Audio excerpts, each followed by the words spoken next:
Oh, funny catching you here. Okay, Amanda, it wasn't that funny. All right, we're going to show some of these furs and what to look for. We got a pretty full cellar down here. It wasn't a bad year for an old guy. Mink. Here's the think on mink. So here's three mink. I don't know. Can you get these? We ran out. We got tight spacing down here. So here's three mink. Pretty good representative. This is a female mink, half as big as the male. And this is how much you want to flesh on these, like that. You want to leave this saddle on, because if you screw around with that, it'll screw up the mink when they tan it. So they want that left on. Just get the excess off, like on everything. So that's a female. That is a young male. And this is an old adult male. Scrape them down, put them on a mink stretcher. They're not worth big money anymore, but these used to be the king. Mink used to be the king of the fur trapping line. And then what happened was all these fur farms started popping up, and it's the greed of man and what it is. And they're mostly in China, but the greed of man. You know, if we sold 50,000 mink at X amount of money, and a domestic mink, a ranch-raised mink, is twice the size of a wild one in all different colors. So the greed of man is what ruins that. And it's ruined the mink market too, and I don't think it'll ever come back. So all these mink farms come up. We're going to raise mink, and they're bigger, and they're all perfect. And they're different colors. So if we sold 50,000 mink at $20 a piece and got X amount of dollars, that's great. So guess what? And it's mostly the Chinese, but any country can do it. Any farm can do it. Next year, we're going to double the production, because we made so much money last year. We sold them all. We made money. We're going to double the production. Next year, we're going to double it again, because we sold them all and made a lot of money. Well, eventually, you outmarket yourself. You can't get rid of them anymore. You've produced too many. The market drops. And this poor fella, they used to be worth, I've seen them go $40, $45, every one of them. Now, it's practically worthless, because they're buying the ranch mink for $10, say, in however many yang that is. So this guy now, at this point in time, this female is probably only worth $3. And this male, if it's a real good one, and it's a big one, and it looks perfect, probably worth $10. There was one old trapper, and I forgot his name. The girls may look it up. But he actually, when the mink was king, before the ranch one stopped, he actually built his whole house on trapping mink, and he was a doctor. And he used to pay a driver to drive him around from spot to spot. That's how much money was in mink in the day. So we got a little story about all of these furs, and I've caught a little bit of everything. I utilize everything. Here is, guess what these are? Obviously, you probably know. A pair of skunks. Skunk used to be a big deal. When the boys, I think it was in the 40s, but the girls would have to check for me. These are two road-killed skunks that got run over by the head, so I couldn't pass them up. We put them in a brook, and I skinned them out. But back in the day, the skunk was king. And you can imagine there was many, many young trappers that went to school stinking like a skunk and got sent home, because they would spend all night chasing skunks, digging them out, whatever. And then the country decided, they used to call these usually, I think, Russian sable, but they could make up any name they wanted. There was no laws on it. And the skunk is a nice fur. They don't stink when they treat them. They can dye them any color. But once the label laws come into effect, and the government said you have to call a skunk, the market dropped out of them, and because no fancy woman with an expensive fur coat wants to have anybody know that it's a skunk coat, even though they were beautiful. And then down went the price. But they used to make a ton of money on skunks. Here's a bobcat. Our bobcat aren't like the western bobcat. So western bobcat might bring $600-800, might bring $1,000. Ours, the eastern bobcat, because they're not as silky, not as brilliant, and mostly because the spots aren't as big, they might bring $100. But this is a little trick I saw in one of the magazines, because most animals are bought by the backs. These are bought by the fronts, how the front looks. So this is a way to show off that our cats are spotted on the bellies, So this shows the spots better on the bellies. Our bobcat might bring $100. There should be a video on the bobcat, we think, on there somewhere, unless it got deleted. Red fox. This is a red fox, and a lot of these animals, you'll see some of them are skin out, some of them are fur out. Foxes, coyotes, and stuff are fur out. And we have a little production problem on the some of the videos. Yeah, I'm number one. I'm always number one. Every woman I meet calls me number one. So here's our red fox. Not bad. I caught a couple of them, and these are fur out. So what you do is you dry them skin side out for a day till they're a little crispy. And then you flip them inside out like this, because they want to see the actual fur. Our foxes, and young trappers will find this out. Foxes now, in this price, I've gotten as much as $85 for a red fox. But right now they're quoting $30 for Canadian reds. Well, guess what? Here in New York, we're probably not going to get a Canadian red. These are graded central because they're not bright red. They're okay. So you're going to probably get $10 or $12 for your fox. Don't be disappointed, unless it's a bright red one. And once in a while, I get a bright red one around here. Coyotes. Eric and Crystal Taylor. This is a pretty good male coyote. And these are a pain in the neck to do, but it's a pretty good one. Eric likes to shoot them off his deck because they want to eat his guinea hens. And I'll tell you what, Eric and Crystal Taylor are both excellent shots. They don't miss much.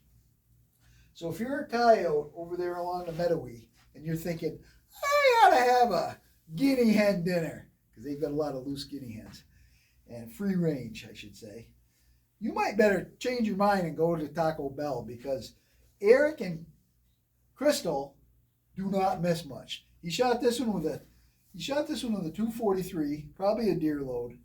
No exit hole at all. Goes inside of the chest and breaks up. So he gives them to me. I do what I can with them. But that's a pretty impressive male coyote. He shot the male and he shot the female right off his deck. And he don't miss too many. So if you're a coyote over there along the Meadowee in Granville, you better pass up on the delicious guinea hen dinner and go eat a possum in the road. Oh, possum in the road. Possums. I get money from my skull guy from possums. We have so many possums, and I think they're an eater of the eggs. That's why we have very few grouse, pheasants, and stuff like that. They love eggs. Possums vary from this size to this size. This is a big possum. There's this big inspection window. That's a good possum. This is not. I can't wait to see the guy when he grades these at the auction and say, what are we going to pay for this? 5 cents? 4 cents? Too much. But I do them all because I sell the skulls and we don't throw possums back. We have too many possums. We have too many possums because they have 2 litters a year, 8 to 10 to a litter, and they don't lose many because they carry them on their back and in the pouch for quite a while. So there's too many possums. We have to thin out the possums, so I thin them out when I can.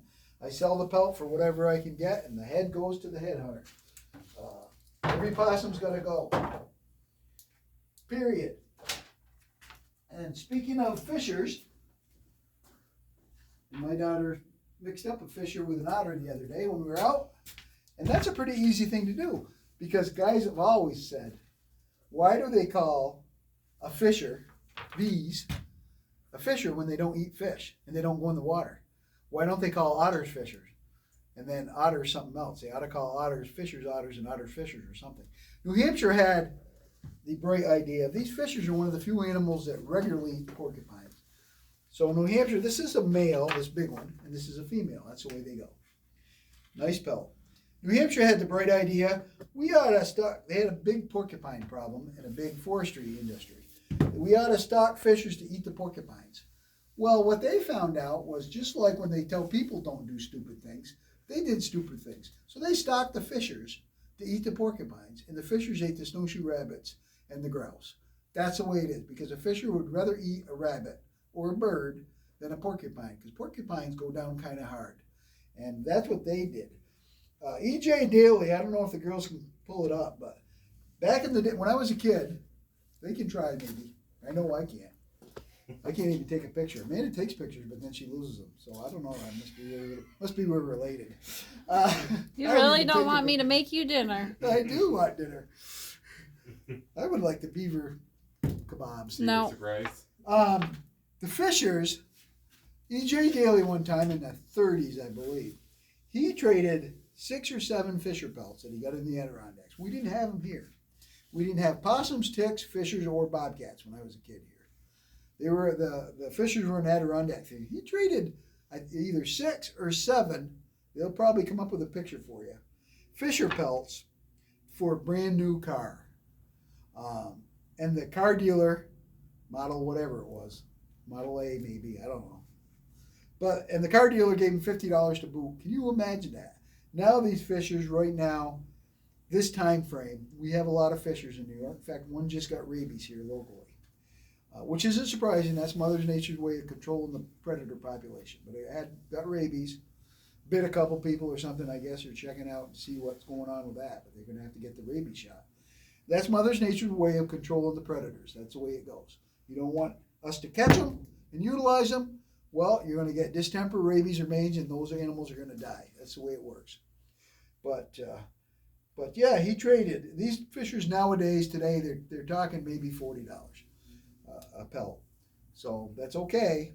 But back in the day, I can remember them $230 a pelt 35 years ago. We didn't catch them because it was an Adirondack thing. But that's the Fisher story. The Fishers. I ended up picking up 5 this year, which I'm mostly a water trapper, so 5 pretty good for me.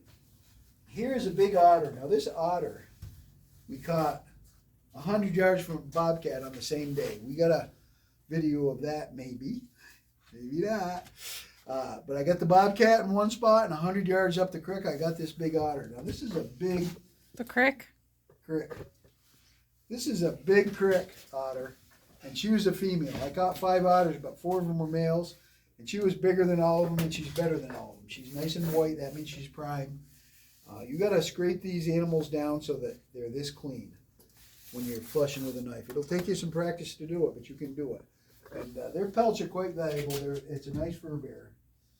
And we have a few otters. Now the raccoons, we have this, same deal. They're greasy. They're kind of hard to handle, but I can do one in 15 minutes. They're not terrible. They're not very valuable now. They used to be, but now they're not. But this one is a blue otter, which not a good thing. It's blue, which means it's not prime. Now, same deal. I skin them out for the heads, and I also do what I can with the meat and the fur. So this otter I found in the road first day, and it's bluish, which means this blue color on the raccoon means it is not prime. It is not great. His color is great because he's dark. You can tell by his tail. He's a very dark raccoon. That's what they want. They don't want the orangish, crappy looking ones. But this one next to him is, I think, the last one I just caught. But he is prime except here. So he's basically prime. He's a really good raccoon, handled well. He's a big raccoon, probably triple extra large. And they're not bringing a lot of money, but who cares? You know what I mean? The fur market is not strong as it was in days past, but neither is my penis.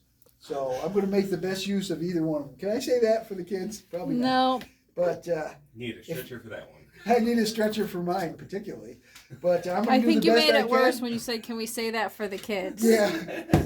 Well, the high schoolers. Let's call it that. Not the kids, the high schoolers. Who's gonna stop him? The Wiener Police? That's right. The Wiener Police might be on patrol. But, I still chase the old ladies even though I'm an old man. And I don't know what I'm going to do when I catch one. But I'm still going to chase them and I'm still going to trap. As So. long as you don't skin the humans, we're okay. Okay, you're just being weird, man.